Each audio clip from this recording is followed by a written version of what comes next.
हाय सांग माने मो चैनल को आपण मानक बहुत बहुत स्वागत। आज आम प्रिंसेस कट रो अस्तर वाला ब्लाउज कटिंग करवा।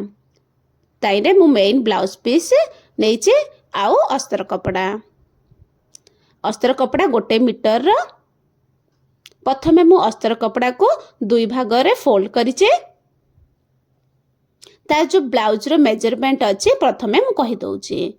ब्लाउज रो लंब अच्छी 15 इंच, छाती अच्छी 36, अंटा अच्छी 30, कांध अच्छी 14, हाथर लंब होची 5, जो हाथर जो गोलेटा 12।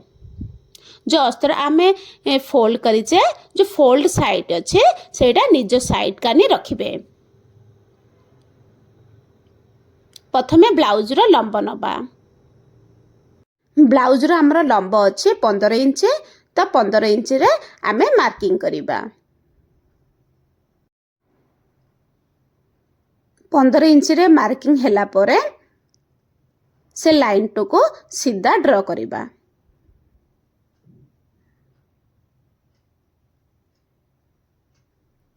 पुणी थरे गोटे इंच एक्स्ट्रा लबा कौन पाइना तल साइड आधा इंच सिलाई रे जिवो आउ ऊपर साइड आधा इंच सिलाई रे जिवो। ब्लाउज रो जो टोटाली जो लंब हैला हमर 16 इंच। एबे कांधर मार्किंग करिबा। कांध हमर 14 इंच अच्छे, तार आधा इंच होची 7, 7 रो भी मैं गोटे इंच माइनस करी 6 इंच रे मार्किंग करली। कांधर जो लंब भी मु 6 इंच रखिचे। हमर जो कांध अच्छे कांध 6 इंच अच्छे, ए लाइन रे भी हमें 6 इंच रे गोटे मार्किंग करिबा। जो दीटा जाक पॉइंट अच्छे ताकू सीधा लाइन ड्रॉ करिबा। एबे छाती मार्किंग करिबा। छाती हमर 36 अच्छे, तार 4 पार्ट होचे 9, हाफ इंच एक्स्ट्रा दबा। जेति के हमर मार्जिन रखिबार अच्छे मैं 2 इंच रखिचे।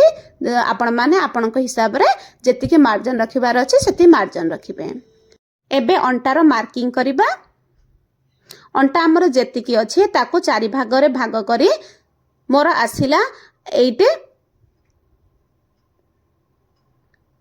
पुणी थरे गोटे इंच एक्स्ट्रा देबे कौन पाई ना आमे पछरे जो प्लेट डालुचे प्लेट पाई आउ जेति के मार्जिन रखिबार अच्छे सेति मार्जिन नेबे। मु 2 इंच रखिची मार्जिन।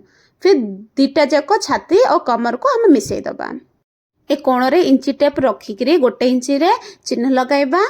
जेति के कांध आउ छातीर जो लंब अच्छी से लंबर मझी रे 2 भाग रे भाग करी गोटे चिन्ह लगाइबा। एबे हमर को 3टा पॉइंट मिली से 3टा पॉइंट को गोल शेप रे शेप देबा। एबे कंप्लीट हे जाइए हमर पछपटर पार्ट बैक पार्ट ताकू आमे काटी दबा।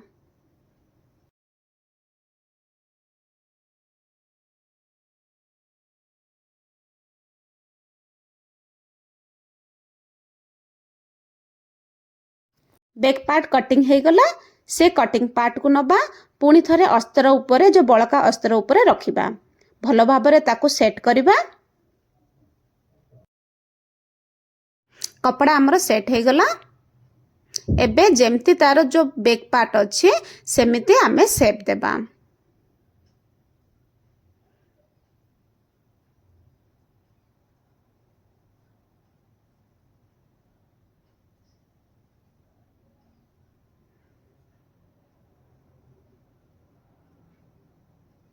हे गला पूरा मार्किंग। एबे आमे जो बैक पार्ट को बाहर कर देबा। एबे आमे फ्रंट पार्ट रो मार्किंग करिबा। इंची टेप को ऊपर रखी करी 11 इंच रे गोटे चिन्ह दबा। जो ओसार अच्छे आम 4.5 इंच रे गोटे चिन्ह दबा। गोटे हमको पॉइंट मिली गला। कमर साइड 3.5 इंच रे गोटे निशान लगाइबा। जो कांध अच्छे कांधर बीच सेंटर निका बाहर करिक जो 3टा जो चिन्ह बाहरिला से चिन्ह को हल्का राउंड शेप रे आमे मार्किंग करिबा। फिर 2 इंच रे गोटे निशान दबा। जो मझी वाला जो सेंटर पॉइंट बाहरी से पॉइंट को आउ ए 2 इंच रे आमे चिन्ह देइचे ताको गोटे शेप दबा। मु जेमती शेप देली सेमती शेप दबा। तले हाफ इंच एक्स्ट्रा बढ़ा माने लंबरे बढ़ाइबा। जेतिकी आमर जो कमर अच्छे सेतिकी कमर आमे नबा। फिर जो मार्जिन अच्छी 2 इंच से मार्जिन टा नबा। कमर वाला जो लाइन अच्छी लाइन से ऊपर साइड 1 इंच रे चिन्ह दबा। कांध कानी 1/2 इंच रे गोटे चिन्ह दबा। दीटा जाक चिन्ह को लाइन लगाइबा। एबा आमे जो कांध साइड 1 इंच बढ़ाइचे से चिन्ह रो कमर वाला जो अच्छी पॉइंट से दीटा को सीधा वाला लाइन ड्रॉ करिबा। कंप्लीट हो गला आमर फ्रंट पार्ट। एबे ताको काटी दबा। जेमती मु काटुची सेमती काटिबे आपण माने।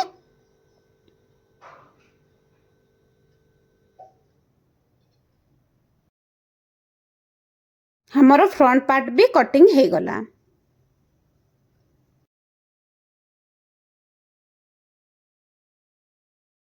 एबे आमे हाथ कटिंग करिबा। कपड़ा को आमे 4 फोल्ड रे फोल्ड करके रखिबा। जो कपड़ार चौड़ाई अच्छी चौड़ाई आमे केमती नबा मु प्रथमे कहि दउची। जो हमर बैक पार्ट रे अच्छी 2टा कोना सेटा को आमे देखि नबा। मोर आसिला 8 इंच तो मु 9 इंच नै गली। तो 9 इंच रे कपड़ार चौड़ाई रहिबा। प्रथमे मु सीधा वाला लाइन टान देली कोन पे ना कपड़ा अस्त्र कपड़ा एपट सेपट अच्छे। हाथर लंबा नबा। लंबा आमर 5 इंच अच्छे। मु 1 इंच एक्स्ट्रा रे 6 इंच रे ताकू लाइन माने चिन्ह लगाई कि लाइन टान देली। मैं एपट साइड 3 इंच रे मु चिन्ह लगाइली। जो हाथर जो शेप अच्छे मु शेप देली। हाथर जो गोलाई अच्छे तार अधा नेली। आउ 2 इंच जो मार्जिन अच्छे मैं 2 इंच मार्जिन नेली। हाथर मार्किंग हो गला। ताकू अबे कटिंग कर दबा। हमर अस्त्र रे पूरा कपड़ा कटिंग हो गला। एबे जो मेन जो कपड़ा अच्छे से कपड़ा ऊपर कटिंग करिबा। प्रथमे कपड़ाटा को भल भाबरे सेट करिकरी रखिबा।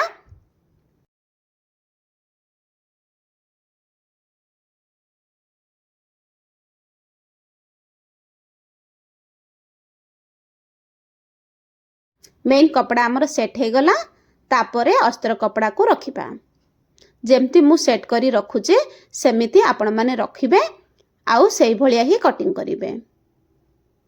जदि मो वीडियो भल लागुची आपण मानको तो मो वीडियो को लाइक करिवे चैनल को सब्सक्राइब करिवे।